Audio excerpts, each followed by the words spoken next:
On page 24 and 25, go ahead and open up in your close reader as well. You will need a pen or pencil to annotate as we go. Our first text today is on page 24 and it's called Newton and Gravity.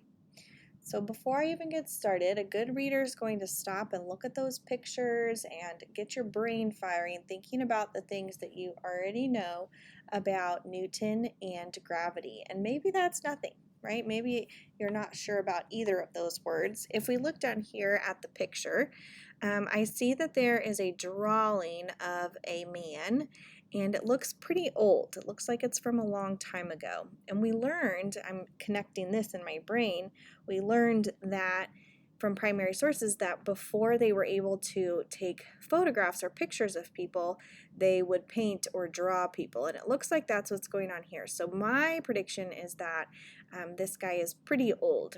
And then also we see here some apples on the ground and some trees. So I'm not sure what that has to do with this man here, but maybe something to do with apples and the tree. So let's go ahead and take a listen, and I want you to be looking for key details that we could underline as we go.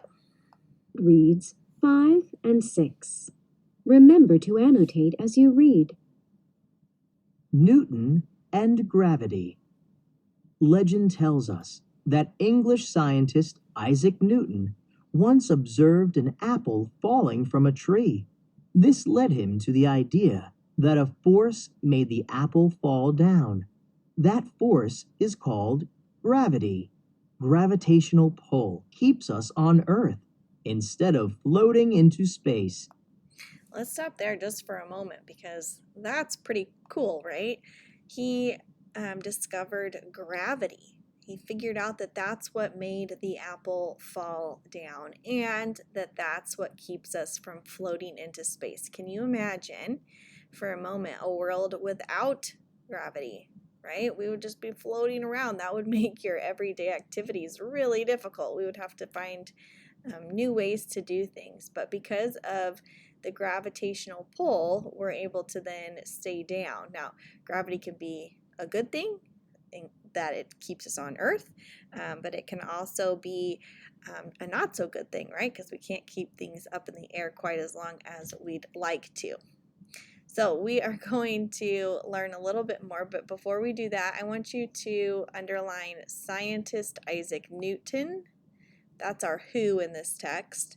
And here's why there's an apple tree. I found that out in this first paragraph. He once observed an apple falling from a tree, which at first look seems like a pretty normal thing, right? That's not super out of the ordinary. But what happened was that led him to the idea that a force made the apple fall down. So what we have here is a cause and an effect. So the cause was the apple falling down, and the effect from that cause was that it ended up helping Newton to discover gravity. Now, I did have to use my fix-up strategies here because it said the force was called gravity, but then this next sentence had this big old word here, gravitational pull keeps us on Earth, and that was kind of confusing to me. However, I see in here the word grav, which is really similar to gravity, right? And so there's a root word in here that I know. So I'm guessing this root word has something to do with gravity. Now, if I was reading this by myself and I needed to split this word apart, I'd probably use the spot and dot strategy to break it down. So some things that would stick together are T-I-O-N, right? Shun and the AL, those things stick together. So we know we'll divide the syllables there. Here, okay. And then here at the beginning, we've got A and I. So between that's a VCV. So it's either going to follow the camel rule or the tiger rule. So we're either going to split before the consonant or after.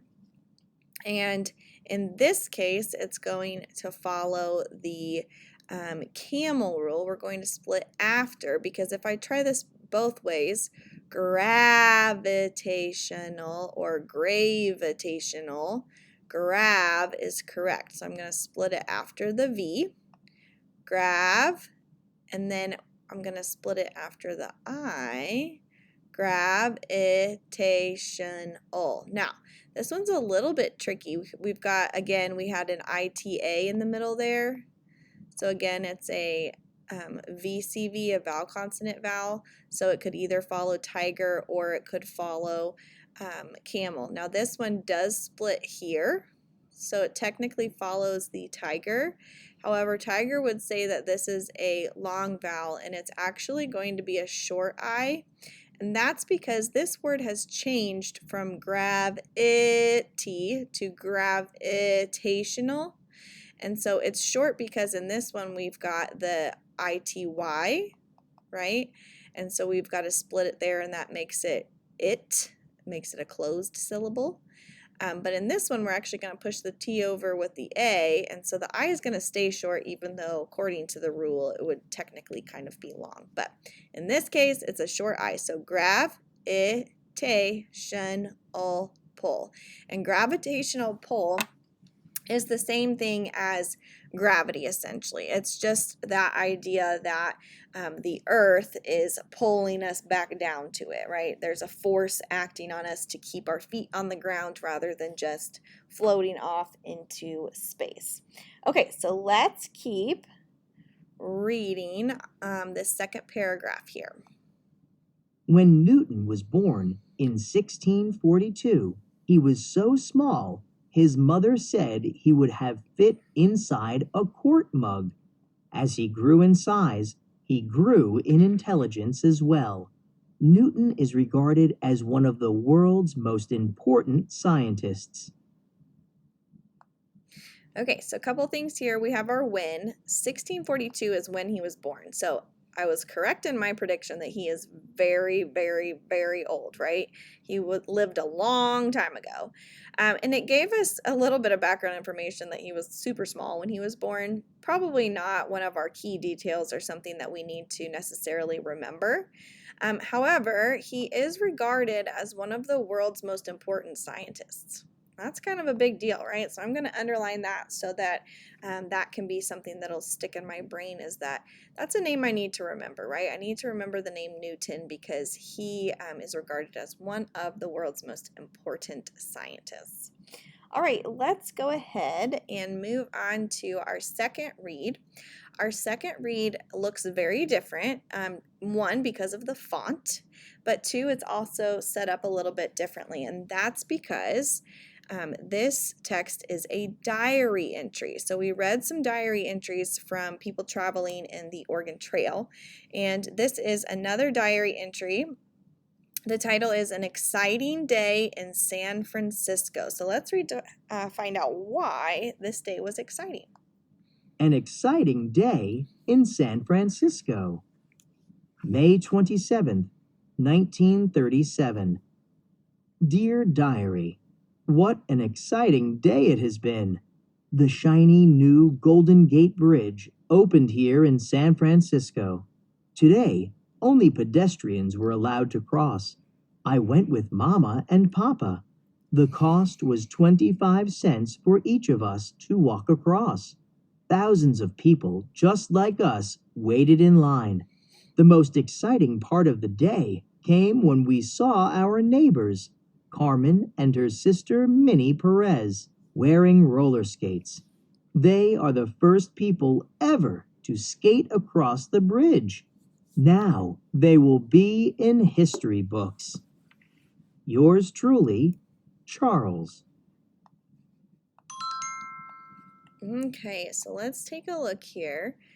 We've got some text features that are specific to a diary entry. One of those is the date here. So will you highlight or underline the date on your text? It's important that in a diary entry there's a date written, because if we're going to use these diary entries later to learn about that specific time, we need to know when exactly it was written. So many people include that date up in the right hand corner when they're writing a diary entry. Another feature of a diary entry is Dear Diary. Much like when we write letters, then there has to be some kind of opening. You're kind of in a diary kind of writing to yourself, right? You're writing a letter to yourself. So they've written Dear Diary, which is also an indicator that this is going to be an inside look into what they were experiencing. And then they also sign it much like a letter. Yours truly, comma, Charles. So again, another feature that tells us that this is definitely a diary entry. So now let's look at what the text told us. So I told you to be looking for why it was an exciting day in San Francisco. And we learned that it's because the new Golden Gate Bridge opened.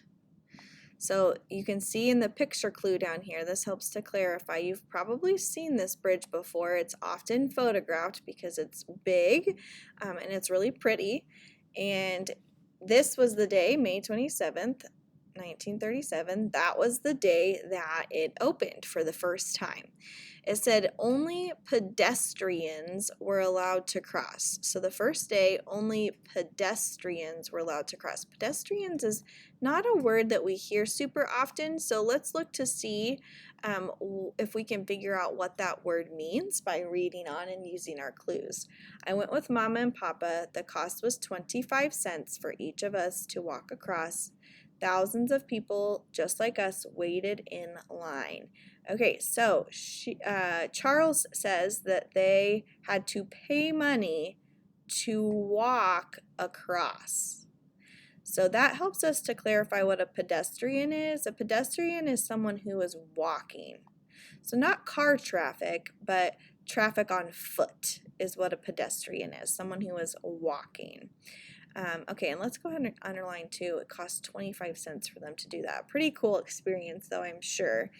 It says the most exciting part of the day came when we saw our neighbors Carmen and her sister Minnie Perez wearing roller skates. They're the first people ever to skate across the bridge. Now they will be in the history books. Okay, so I want to talk about one word before we move on, and that is the word exciting. We've been talking a little bit about those root words, kind of like gravitational and gravity. In exciting, the root word there is excite, right? And that means that you're going to be looking forward to something, you're happy about something, it's a joyful feeling, right? And then they've changed it to exciting by adding ing. They're saying that that was happening right then, that the most exciting part of the day came when they saw their neighbors. But I can know the meaning of exciting by thinking about the root word of where it came from, which is the word excite. Okay, so go ahead and make sure you've got your diary components highlighted and these things underlined, and then you'll go in and do your response in schoolwork.